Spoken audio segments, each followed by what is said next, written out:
Au printemps 1919, les éliminatoires de la Coupe Stanley se tenaient à Seattle, dans l'État de Washington.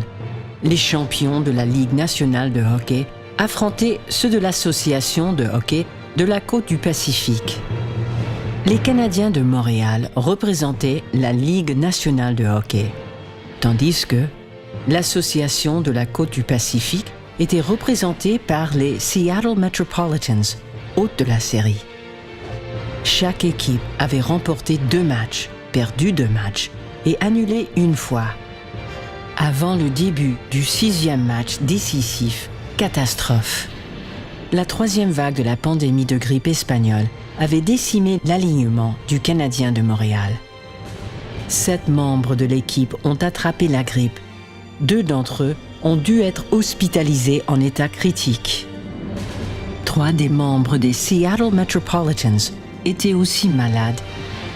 L'enjeu était plus grave que de porter à bout de bras la Coupe Stanley et de partager une cagnotte s'élevant à 262,70 $ par joueur.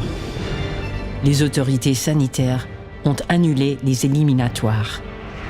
Les 2 seuls joueurs du Canadien qui n'ont pas été malades, dont le gardien de but légendaire Georges Vezina, ont été rapatriés. Moins d'1 semaine après avoir attrapé la grippe, Joe Hall, joueur du Canadien, a succombé à une pneumonie à l'hôpital. Il allait célébrer son 38e anniversaire.